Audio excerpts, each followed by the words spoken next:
나오실 분은 그 핀을 달성하신 분이시고요. 개인적으로 제가 굉장히 좋아하시는 분이세요. 굉장히 유쾌하고 좀 사고가 좀 남달라요. 소개해드리겠습니다. 다이아몬드 이상원 기자님을 앞으로 모시겠습니다.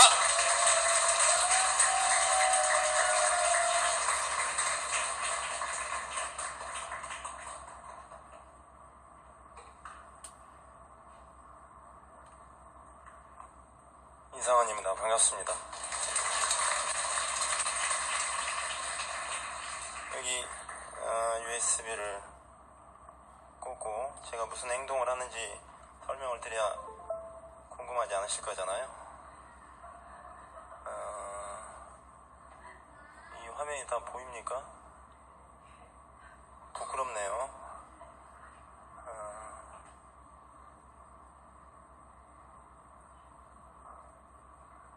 이상한 이름이 어디 있을까요? 여기 있군요. 네. 저도 어제 왜 안 나오죠?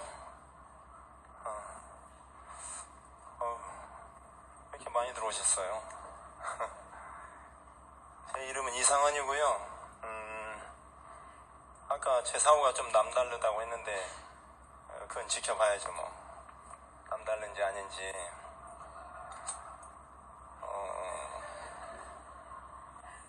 제가 책 소개 하나 할게요. 그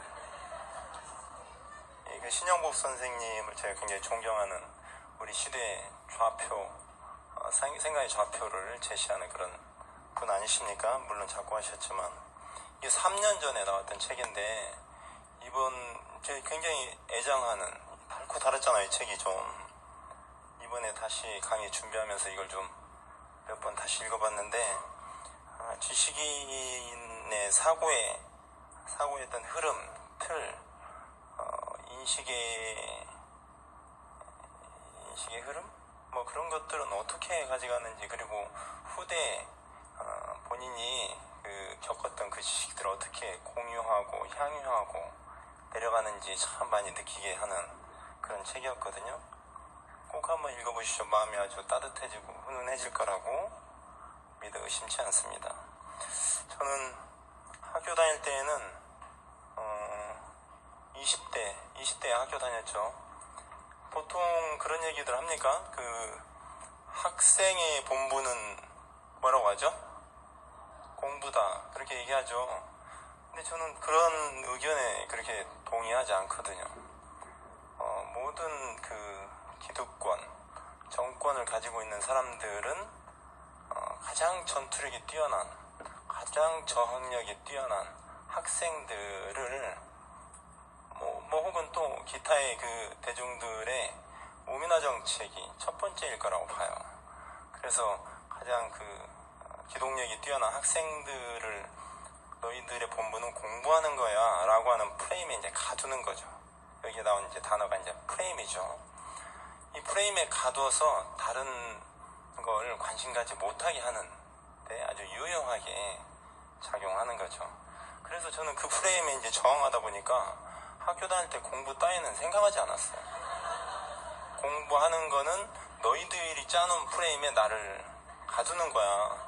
내가 왜 공부 따위를 해야 되지? 제가 이제 하고 싶은 걸 한 거예요.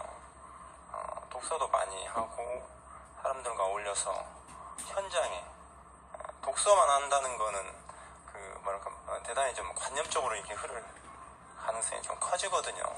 그래서 인식과 실천은 항상 통일적으로 이렇게 나아가야 되지 않습니까? 우리 아메이 할 때도 어떻습니까? 제품 공부도 해야 되고 제품 전달도 해야 됩니다. 제품 전달을 해야 되는 사람이 제품 공부를 아직 안 했으니까 못한다고 하기도 하고 이 불일치에서 오는 혼란들이 있거든요. 항상 이 두 가지가 통일적으로 나아갈 때 우리 삶이 보다 더 균형 잡힌 그렇게 가는 거 아닐까라고 하는 생각이 들고요. 말씀드렸다시피 20대 제 삶은 온통 우리 분단된 조국의 현실을 굉장히 마음 아파하면서 조국 통일을 어떻게 이룰 수 있지? 내가 어떻게 기여할 수 있지를 고민을 많이 했어요. 그리고 이렇게 공부만 하면서 내 삶의 안위를 위해서만 산다는 거는 참 저는 그렇게 생각했다는 겁니다. 참 비루하다, 청년답지 못하다 라는 생각을 했던 거예요. 그래서 저는 이제 독서를 하러 도서관에 간단 말이죠. 독서를 하러 도서관에 가면 가장 불쌍한 친구들이 도서관에 가방만 놓고 어디 놀러 다니는 친구들, 그런 친구들은 제대로 놀지도 못하잖아요. 아예 놀지도 못하고 공부를 열심히 하지도 않고 그냥 어정쩡하게 한 달에 걸쳐놓고 이게 자리 맡아놓고 다니는 그 친구들, 도대체 저 친구들은 뭘 하고 살까? 저 친구들 나중에 학교 졸업하면 어디로 진출할까? 그들의 장래에 대해서도 걱정했는데 나중에 학교를 마치고 나와보니까 그들이 저보다 더 잘 살더라고요. 역설이죠, 역설. 제 다음 것을 한번 보면 이게 이제 그 최근에 제 가족 사진입니다. 최근에 날짜를 구체적으로 말을 하자면 2018년 4월 15일 일요일이었습니다. 그래서 저희 교회에서 제가 다니는 예배당 식구들이 올해 마지막 안산의 그 분향소가 철거가 되는데 예배 드리러 가자. 그래서 오케이 가자 해가지고 이제 가서 찍은 사진이에요. 가족들과. 아이들에게도 항상 가르치는 거는 현장에서 머리로만 사고하지 말고 현장에서도 보고 몸으로도 직접 느끼기를 바란다, 이런 얘기들을 많이 하는데요. 최근에 아이들과 나눴던 얘기들을 잠깐 소개를 하자면 둘째가 이제 강석입니다. 강석이가 저한테 이제 그러더라고요. 이제 부부가 어떤 얘기를 하고 있어서 TV에 어떤 장관인지 정치인인지 나왔어요. 그래서 그분에 대해서 얘기를 하면서 저분은 징역 생활을 좀 많이 했고 고생을 좀 과거에 많이 했던 분이야, 이제 이런 얘기들을 하는데 둘째 아이 강석이가 아빠 그러면 징역도 갔다 오고 그럼 저 사람 나쁜 사람이겠네요? 그러더라고요. 제가 이제 이 신영복 선생님 잠깐 소개를 드렸었잖아요. 이분은 징역 생활을 20년 하신 분이거든요. 제가 존경하시는 분인데 20년 동안 징역을 살았어요. 그래서 이제 제가 얘기를 했습니다. 어떤 일을 해서 징역을 가는 게 그 사람이 옳은 사람인가 바른 사람인가 혹은 그 반대인가, 그걸 구분할 수 있는 거 아니겠습니까? 그래서 징역을 살았다고 해서 나쁜 사람, 이게 등치가 성립이 안 된다, 다시 생각해보자, 이제 이런 화두를 좀 던져봤어요. 아이가 좀 생각을 좀 하더라고요. 첫째 아이는 이제 민석입니다. 첫째 아이는 작년 말과 올해 초까지 한반도의 어떤 극도의 그 전쟁 위협이 있었죠. 여러분들이 어느 정도로 그런 체감을 하셨는지 모르겠습니다만 전쟁 위협이 너무 이제 강하다 보니까 도대체 저도 되게 불안했거든요. 그 불안감 때문에 제가 라면을 더 특별히 사고 그러진 않습니다. 저는 그랬었는데 아이가 이제 저한테 물어봤어요.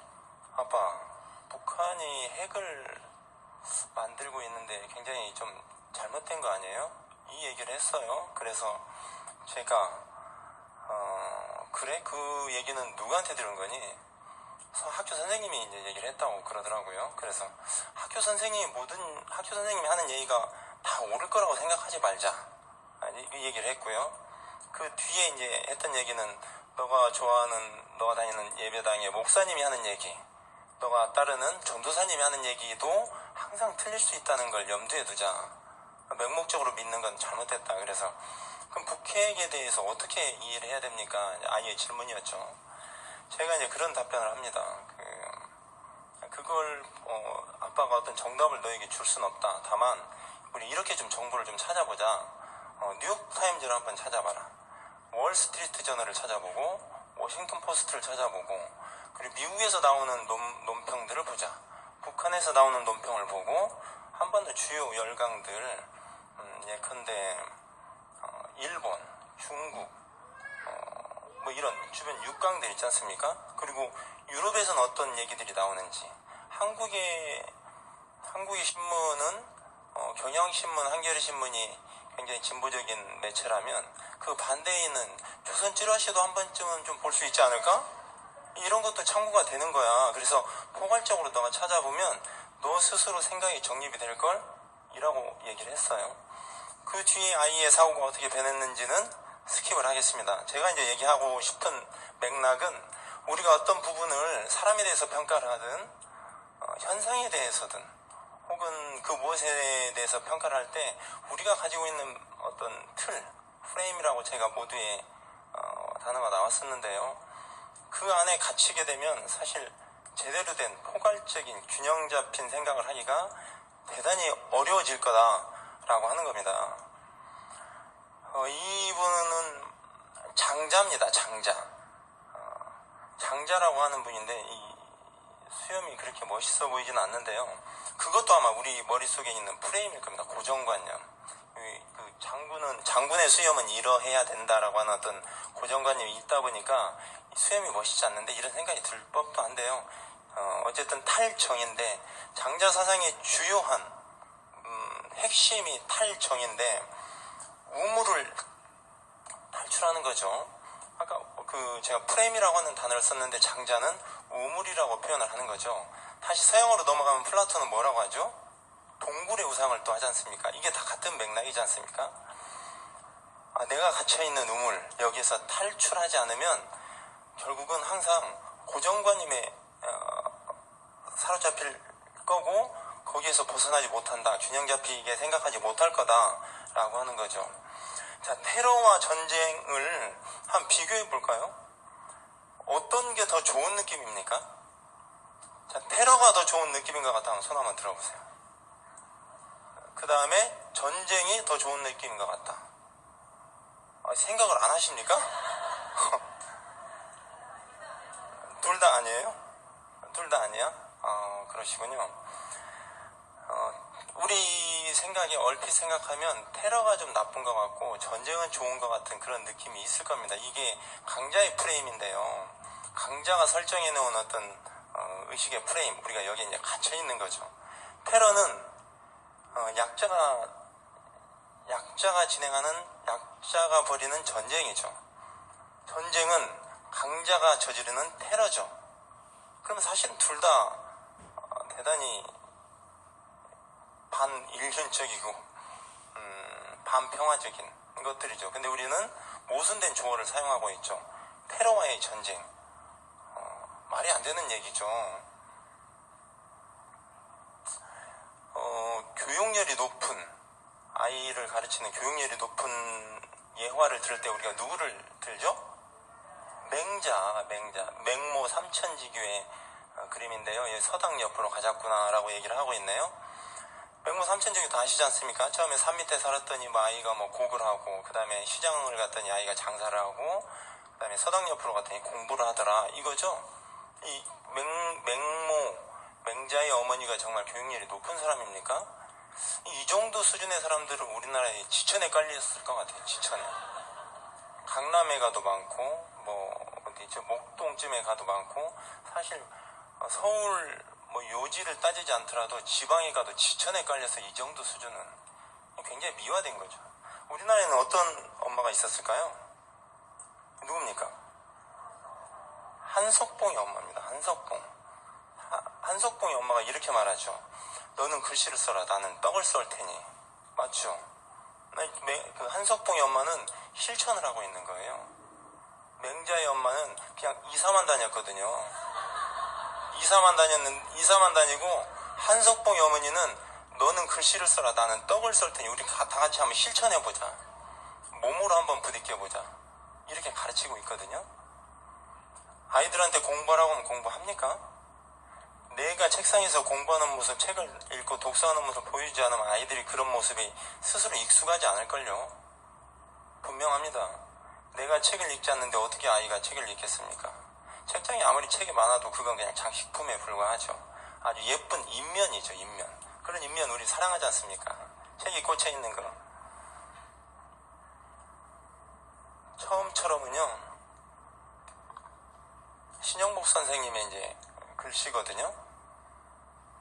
신영복 선생님의 글씨인데 처음처럼 그 회사에서 네이밍 하는 분들이 신영복 선생님에게 이제 의뢰를 하는 거예요. 처음처럼을 좀 씁시다. 그래서 신영복 선생님께서 소주는 서민의 술이고 서민들이 즐겨 먹는 술이고 그러니 써도 좋다 이렇게 이제 허락을 하신 거예요. 그래서 그 개런티가 2억이 나왔어요. 그래서 신영국 선생님께서 그걸 후학들을 위해서 이제 전액을 다 이제 개척을 하셨죠. 그래서 저는 그전에는 사실 진로 두꺼비 술 아시죠? 그걸 좋아했었거든요. 정말 그것만 먹으세요. 두꺼비 주세요. 아줌마의 두꺼비 하나 더. 이렇게 쓰는데 그걸 알고 나서 저는 늘 처음처럼만 먹습니다. 저하고 나중에 처음처럼 한잔 하시죠. 기약할 수 없는 약속입니다.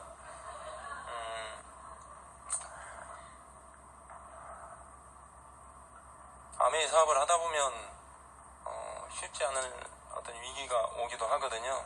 그때 처음의 마음을 다시 돌이켜보고 본질적으로 내가 왜 아메이를 시작했지? 우리 어머니도 우리 아버지도 내 주위에 누구도 반대를 했는데 난 왜 굳이 아메이를 했지? 이 본질에 입각해서 다시 생각해보면 또 힘이 날 겁니다. 이거는요 그냥 쭉쭉 한번 볼까요? 소득 하위 10%가 중산층 되려면 5세대가 걸린답니다. 5세대면 한 세대 30년 잡으면 150년 맞습니까? 소득 하위 10%가 중산층이 될 때까지 150년이 걸리는 겁니다. 지금이. 지난해 가계부채 증가 속도가 세계 3위입니다. 가처분 소득의 1.6배죠. 가계부채와 비정규직 문제는 한국 사회에 지금 풀리지 않는 고질적인 문제입니다. 해결해야 되겠죠. 배움도 빈부격차인데 고소득 가구 학원비가 빈곤층의 27배라고 그러고요. 상위 20% 월소득 1,000만원 첫 돌파 소득격차 역대 최대라고 하죠. 탈출구 없는 가난 금융위기 이후에 빈곤 탈출률이 6%다. 거의 어렵죠. 빈곤 유지율이 86%라고 합니다. 늘어나는 장바구니 부담, 엔겔 개수가 17년 만에 최고치를 구가하고 있다고 합니다. 엔겔 개수는 식음료가 전체 소득에서 차지하는 비율을 말하는 거죠. 돈을 많이 번다고 하루에 4끼, 5끼를 먹지 않지 않습니까? 식음료의 비율은 어느 정도 일정하게 유지가 돼 있는데 엔겔 개수가 이제 높아졌다는 거는 그만큼 실질 소득이 이제 낮아졌다 이걸 얘기하는 거죠. 마지막 컷인 것 같아요. 빚에 교육비까지 30, 40대 살기가 어려워지고 빈곤율이 동반 상승하고 있다. 요즘에 제비를 볼 수 있는지 없는지 모르겠습니다만 천하의 봄이 왔는지 아는 것은 제비 한 마리를 보고도 안다고 하지 않습니까? 신문을 쳐다보면 아우성입니다. 뭔가 준비하라고 얘기하고 있는 거죠. 이게 지표거든요. 지표. 이게 지금 살기 어려워지고 아까 사업 설명을 들어보니 AI에서부터 시작해가지고 인공지능이며 뭐 4차 혁명이며 연결하라고 하고 공유하라고 하고 노동 생산성은 굉장히 높아지는데 노동은 점점 소외되어져 가고 있고 그래서 노동이 소외되어지면서 삶의 질이 현격하게 떨어지고 있고 문제죠. 준비하지 않으면 안 되는 거죠. 정치가 물론 일정하게 해결을 해주겠습니다만 그 이전에 내가 내 스스로를 준비하지 않으면 대단히 심각한 위기에 봉착할 거라고 생각합니다. 함께 맞는 비가 이 또한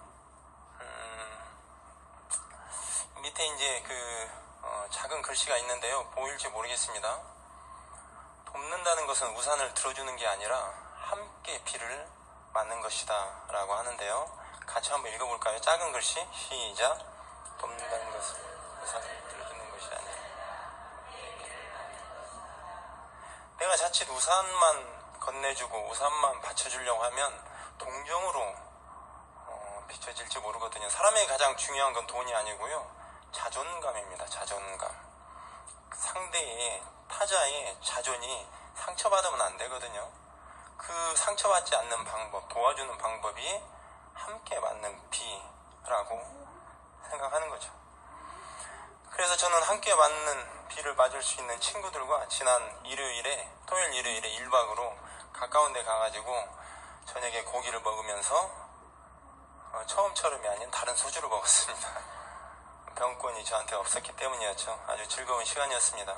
여러분들은 이렇게 같이 비를 맞을 수 있는 친구가 어느 정도 되는지 모르겠습니다. 흔들리는 나무에는 새가 앉지 않는다 라고 하는 말을 많이 들어보셨을 텐데요. 이 말이 많이 인용되는 상황들은 그거인 것 같아요. 강인한 의지를 가지고 내 자리를 지키고 뭐 흔들리지 말아야 된다 뭐 이런 취지의 얘기인 것 같은데, 한편 의지를 다 잡고 이렇게 마음을 움켜쥐기도 하지만 또 한편으로는 대단히 부담스러운 말일 때가 있거든요. 바람이 불면 흔들려야 되는 거 아닌가요? 바람이 불면 가장 먼저 눕는 게 풀이랍니다. 바람이 지나기 전에 가장 먼저 일어서는 것도 풀이랍니다. 풀은 꺾여지지 않거든요. 바람이 부는데 흔들리지 않으려고 버티면 부러질걸요. 때때로 흔들리는 것도 괜찮습니다. 주변 사람들과 같이. 그게 함께 오래도록 더불어 같이 가는 방법이라고 저는 생각합니다. 날씨가 요즘 많이 덥죠. 더운데 이 더위도 한 달만 지나면 금방 가실 겁니다. 그게 자연의 법칙이지 않습니까? 사회에도 인간관계에도 다 법칙이 있는데요. 이 자리가 아까 제가 이제 제비 한 마리를 보고도 천하의 봄이 왔음을 아는 거라고 했는데, 우리는 어떤 지표를 내 가슴에 새기고 이 자리에 와 있는지 돌이켜 생각해 볼 그런 시점이 아닌가 생각합니다. 제 얘기 오늘 여기까지입니다. 고맙습니다. 사고의 틀을 넓히고 바꾸라는 이상원 리더님의 강의 감사드리고요. 다시 한번 큰 박수 부탁드리겠습니다. 오늘 강의 끝.